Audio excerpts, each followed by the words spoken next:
The Assembly will hear an address by His Excellency Joseph R. Biden, Jr., President of the United States of America. I request protocol to escort His Excellency.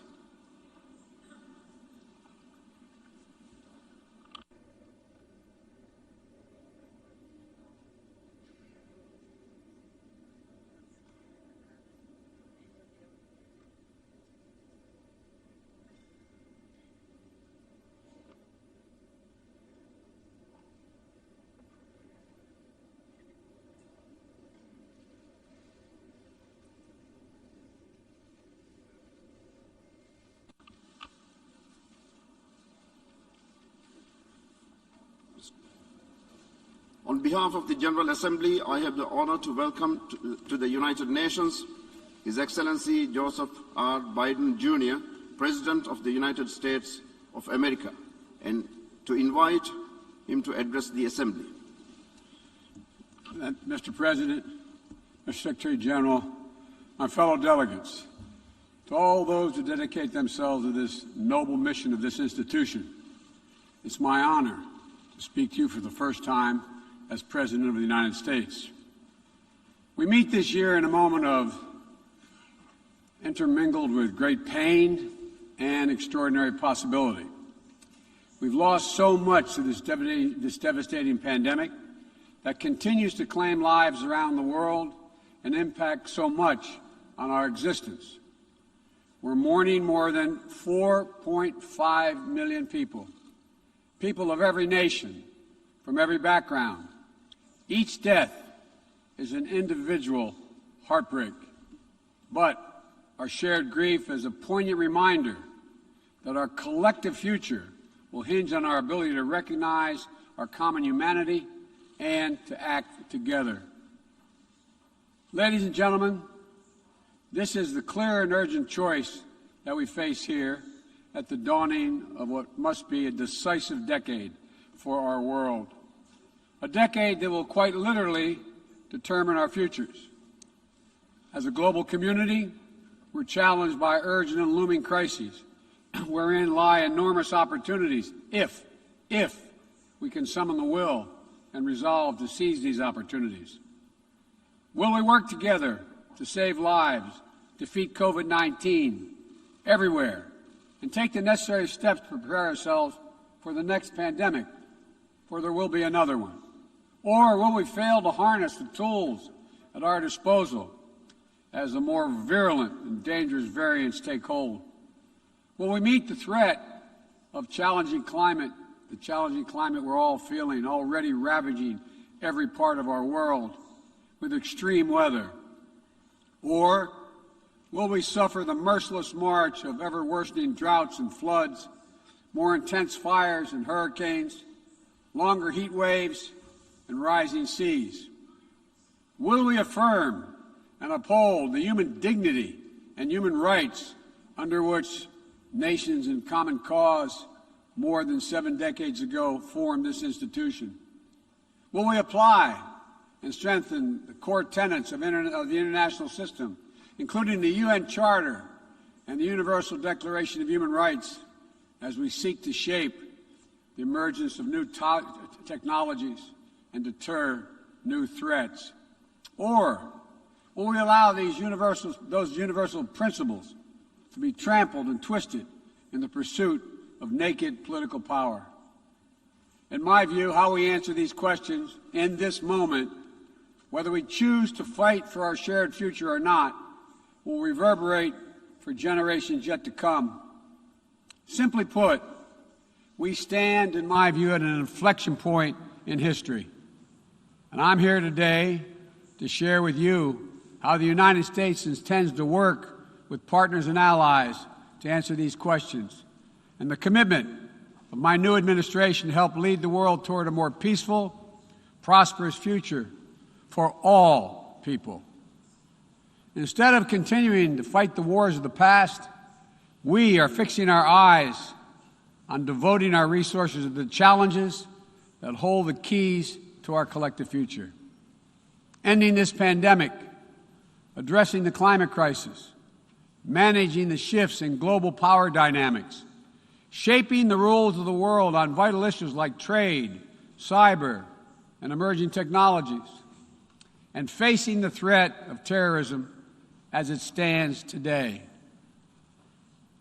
We've ended 20 years of conflict in Afghanistan, and as we close this period of relentless war, we're opening a new era of relentless diplomacy, of using the power of our development aid to invest in new ways of lifting people up around the world, of renewing and defending democracy, of proving that no matter how challenging or how complex the problems we're going to face, government by and for the people is still the best way to deliver for all of our people. And as the United States turns our focus to the priorities and the regions of the world, like the Indo-Pacific, that are most consequential today and tomorrow, we'll do so with our allies and partners through cooperation at multilateral institutions like the United Nations to amplify our collective strength and speed our progress toward dealing with these global challenges. It is a fundamental truth of the 21st century within each of our countries and as a global community that our own success is bound up in others succeeding as well. To deliver for our own people, we must also engage deeply with the rest of the world. To ensure that our own future, we must work together with other partners, our partners, toward a shared future. Our security, our prosperity, and our very freedoms are interconnected, in my view, as never before. And so, I believe we must work together as never before.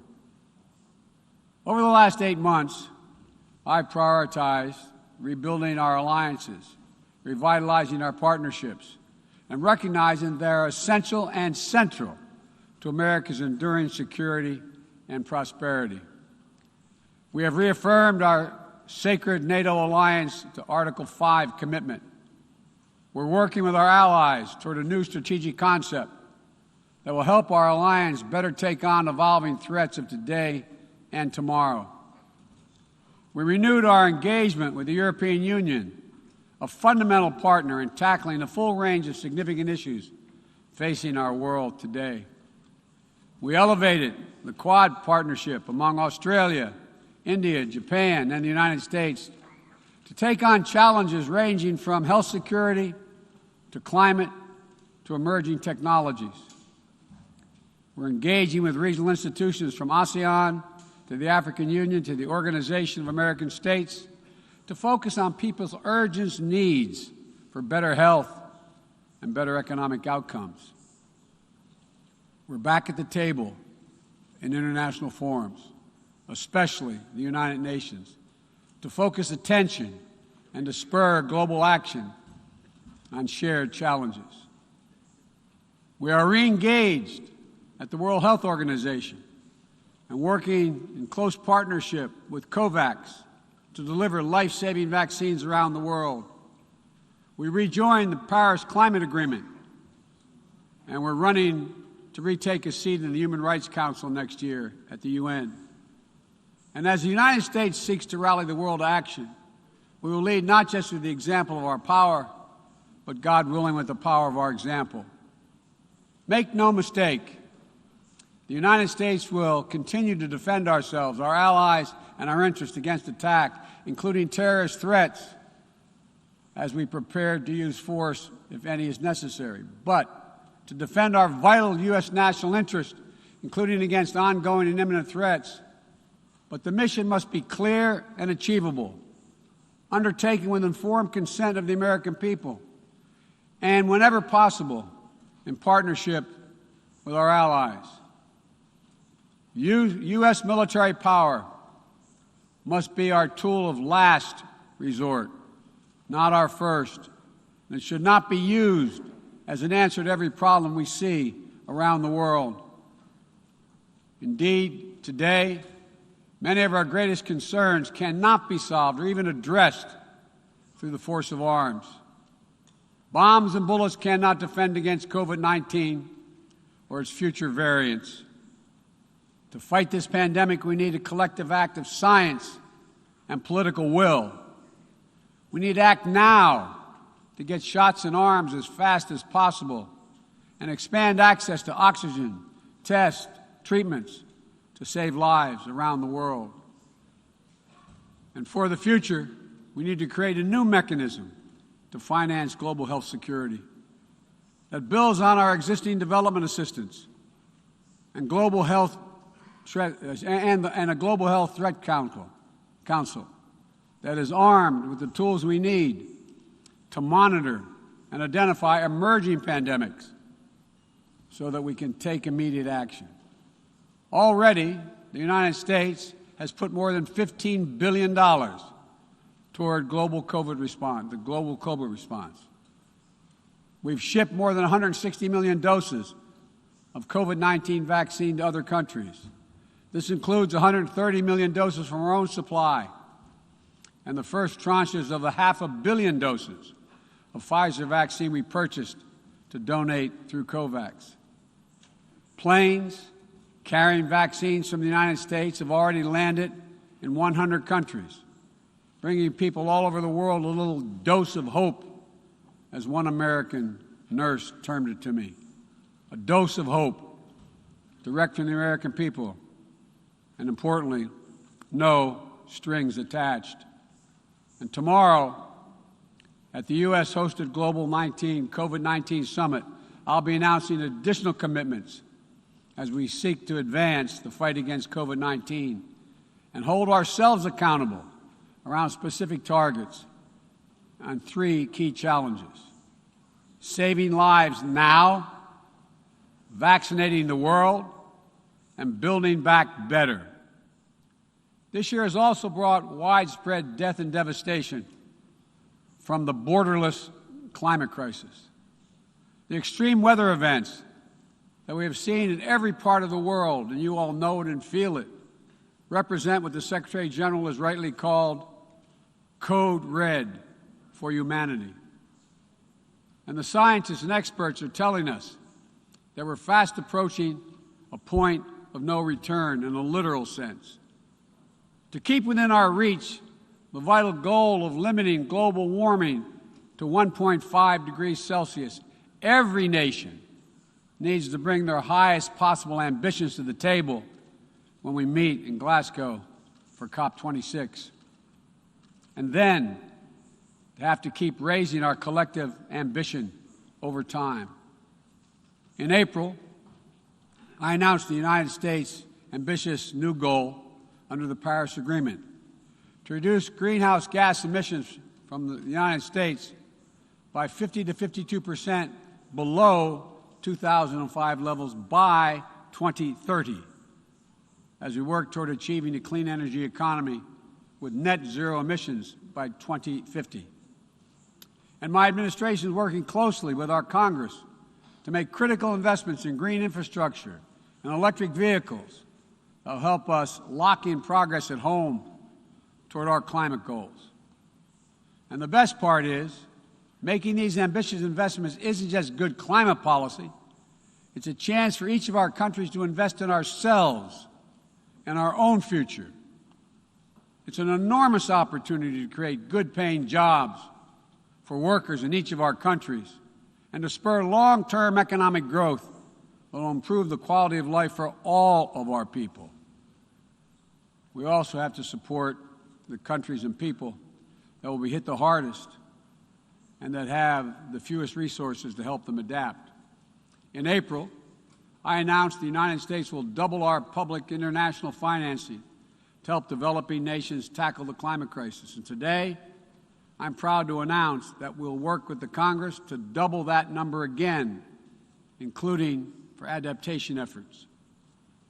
This will make the United States a leader in public climate finance, and with our added support, together with increased private capital and from other donors, we'll be able to meet the goal of mobilizing $100 billion to support climate action in developing nations.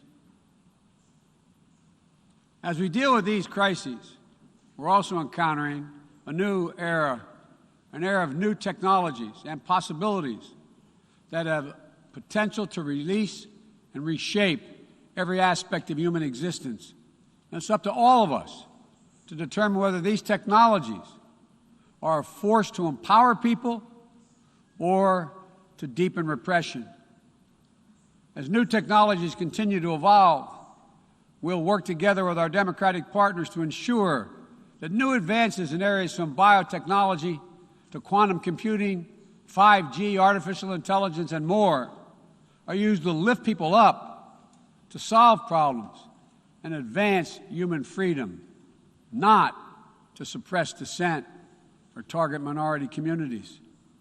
And the United States intends to make a profound investment in research and innovation, working with countries at all stages of economic development to develop new tools and technologies to help us tackle the challenges of this second quarter of the 21st century and beyond.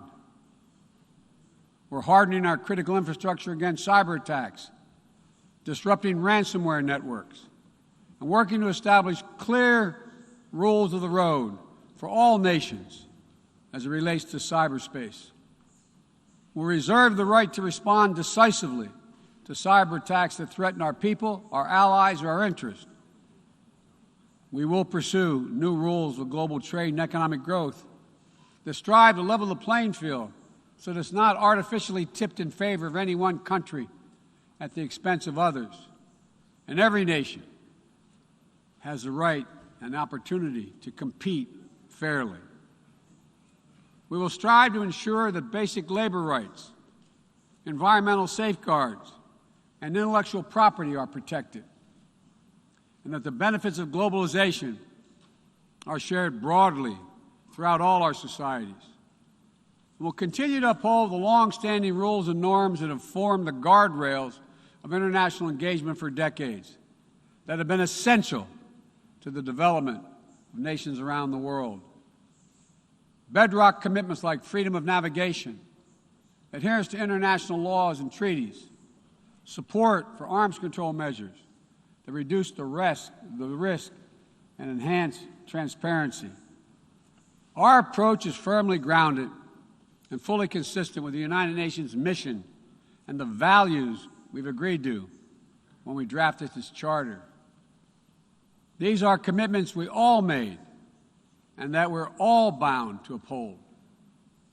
And as we strive to deal with these urgent challenges, whether they're long-standing or newly emerging, we must also deal with one another. All of the major powers of the world have a duty, in my view, to carefully manage their relationships so they do not tip from responsible competition to conflict. The United States will compete and will compete vigorously and lead with our values and our strength. We'll stand up for our allies and our friends and oppose attempts by stronger countries to dominate weaker ones, whether through changes to territory by force, economic coercion, technical exploitation, or disinformation.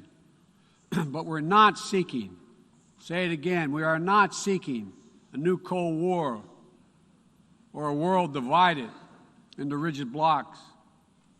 The United States is ready to work with any nation that steps up and pursues peaceful resolution to shared challenges, even if we have intense disagreements in other areas, because we'll all suffer the consequences of our failure if we do not come together to address the urgent threats like COVID-19 and climate change, or enduring threats like nuclear proliferation. The United States remains committed to preventing Iran from gaining a nuclear weapon. We're working with the P5+1 to engage Iran diplomatically and to seek a return to JCPOA. We're prepared to return to full compliance if Iran does the same. Similarly, we seek serious and sustained diplomacy to pursue the complete denuclearization of the Korean Peninsula. We seek concrete progress toward an available plan with tangible commitments that would increase stability on the peninsula and in the region, as well as improve the lives of the people in the Democratic People's Republic of Korea.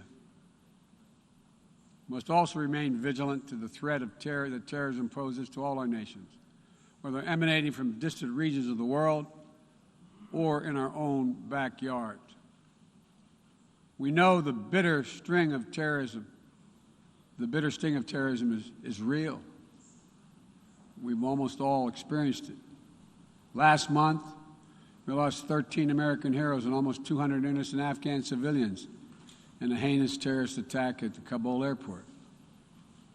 Those who commit acts of terrorism against us will continue to find a determined enemy in the United States. The world today is not the world of 2001, though.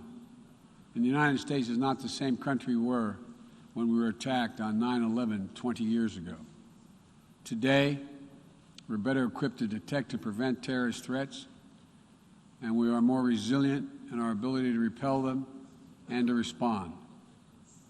We know how to build effective partnerships to dismantle terrorist networks by targeting their financing and support systems, countering their propaganda, preventing their travel, as well as disrupting imminent attacks. We'll meet terrorist threats that arise today and in the future with a full range of tools available to us, including working in cooperation with local partners so that we need not be so reliant on large-scale military deployments. One of the most important ways we can effectively enhance security and reduce violence is by seeking to improve the lives of the people all over the world who see that their governments are not serving their needs. Corruption fuels inequality, siphons off a nation's resources, spreads across borders, and generates human suffering, is nothing less than a national security threat in the 21st century. Around the world, we're increasingly seeing citizens demonstrate their discontent, seeing the wealthy and well-connected grow richer and richer, taking payoffs and bribes, operating above the law, while the vast majority of the people struggle to find a job or put food on the table, or to get their businesses off the ground, or simply send their children to school. People have taken to the streets in every region to demand that their governments address people's basic needs, give everyone a fair shot to succeed, and protect their God-given rights. And in that chorus of voices, across languages and continents, we hear a common cry, a cry for dignity, simple dignity. As leaders, it's our duty to answer that call, not to silence it. The United States is committed to using our resources and our international platform to support these voices, listen to them, partner with them to find ways to respond that advance human dignity around the world. For example, there's an enormous need for infrastructure in developing countries.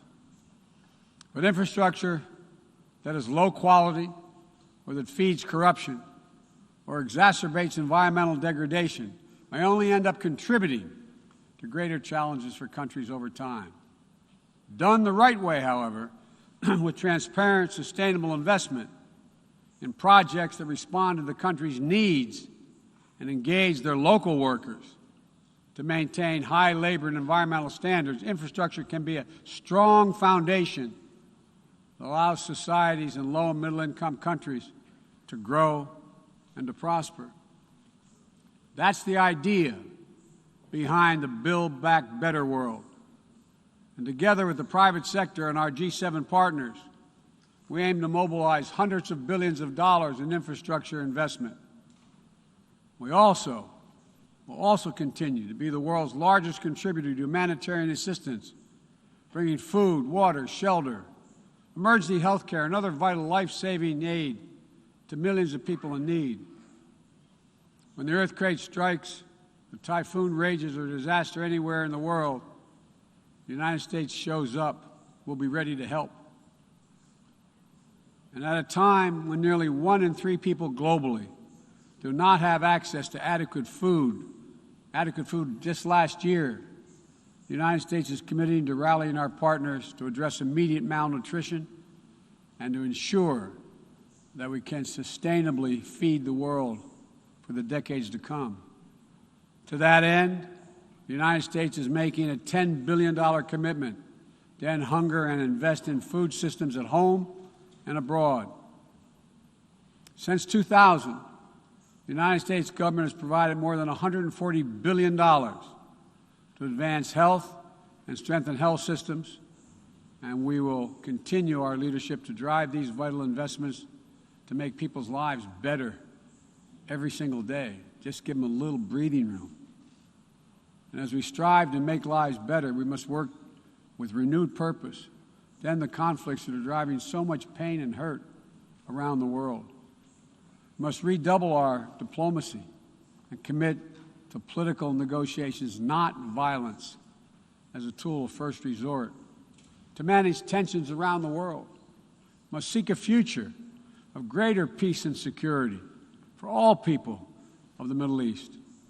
The commitment of the United States to Israel's security is without question, and our support for an independent Jewish state is unequivocal. But I continue to believe that a two-state solution is the best way to ensure Israel's future as a Jewish democratic state, living in peace alongside a viable, sovereign, and democratic Palestinian state. We're a long way from that goal at this moment, but we must never allow ourselves to give up on the possibility of progress. We cannot give up on solving raging civil conflicts, including in Ethiopia and Yemen, where fighting between warring parties is driving famine, horrific violence, human rights violations against civilians, including the unconscionable use of rape as a weapon of war. We will continue to work with the international community to press for peace and bring an end to this suffering. As we pursue diplomacy across the board, the United States will champion the democratic values that go to the very heart of who we are as a nation and a people: freedom, equality, opportunity, and a belief in the universal rights of all people. It's stamped into our DNA as a nation, and critically, it's stamped into the DNA of this institution, the United States. We sometimes forget, I quote the opening words of the Universal Declaration of Human Rights, quote, "The equal and inalienable rights of all members of the human family is the foundation of freedom, justice, and peace in the world." The founding ethos of the United Nations places the rights of individuals at the center of our system. And that clarity and vision must not be ignored or misinterpreted. The United States will do our part, but will be more successful and more impactful if all of our nations are working toward the full mission to which we are called. That's why more than 100 nations united again around a shared statement, and the Security Council adopted a resolution outlining how we'll support the people of Afghanistan moving forward, laying out the expectations to which we'll hold the Taliban when it comes to respecting universal human rights. We all must advocate for women, the rights of women and girls to use their full talents, to contribute economically, politically, and socially, and pursue their dreams free of violence and intimidation. From Central America to the Middle East to Africa to Afghanistan, wherever it appears in the world. We all must call out and condemn the targeting and oppression of racial, ethnic, and religious minorities whether it occurs in Xinjiang or northern Ethiopia or anywhere in the world. We all must defend the rights of LGBTQI individuals so they can live and love openly without fear, whether it's Chechnya or Cameroon or anywhere. As we steer our nations toward this inflection point and work to meet today's fast-moving, cross-cutting challenges, let me be clear. I am not agnostic about the future we want for the world.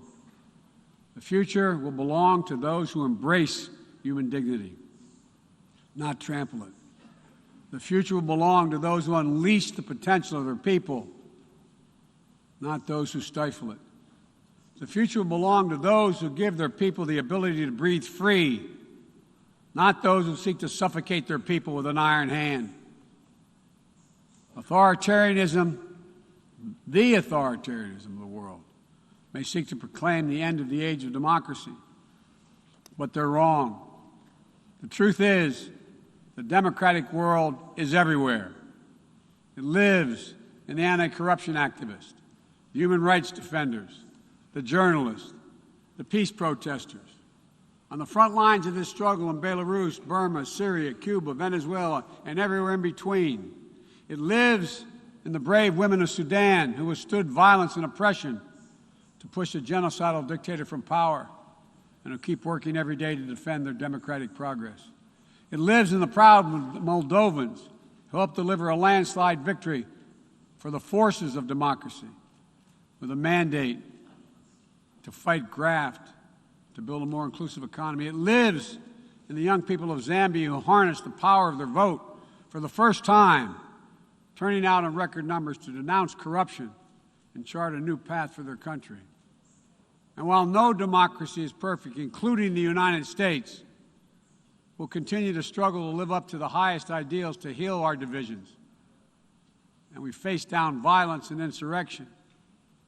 Democracy remains the best tool we have to unleash our full human potential.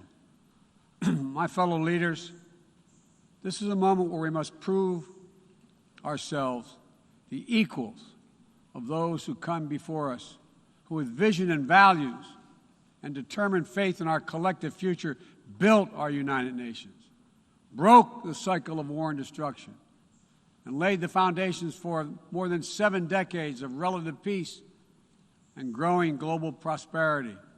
Now, we must again come together to affirm the inherent humanity that unites us is much greater than any outward divisions or disagreements. We must choose to do more than we think we can do alone so that we'll accomplish what we must together. Ending this pandemic and making sure we're better prepared for the next one. Staving off climactic climate change and increasing our resilience to the impacts we already are seeing. Ensuring a future where technologies are a vital tool to solving human challenges and empowering human potential, not a source of greater strife and repression. These are the challenges that we will determine what the world looks like for our children and our grandchildren and what they'll inherit. We can only meet them by looking to the future. I stand here today for the first time in 20 years with the United States not at war. We've turned the page. All the unmatched strength, energy, and commitment, will, and resources of our nation are now fully and squarely focused on what's ahead of us, not what was behind. I know this. As we look ahead, we will lead. We will lead on all the greatest challenges of our time, from COVID to climate, peace and security, human dignity and human rights, but we will not go it alone. We will lead together with our allies and partners and in cooperation with all those who believe as we do that this is within our power to meet these challenges, to build a future that lifts all of our people and preserves this planet. But none of this is inevitable. It's a choice. And I can tell you where America stands. We will choose to build a better future. We, you and I, we have the will and capacity to make it better. Ladies and gentlemen, we cannot afford to waste any more time. Let's get to work.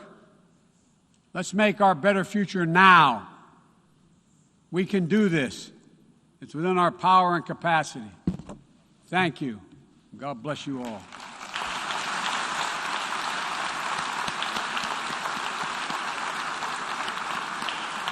On behalf of the General Assembly, I wish to thank the President of the United States of America for the statement just made, and I request protocol to escort His Excellency.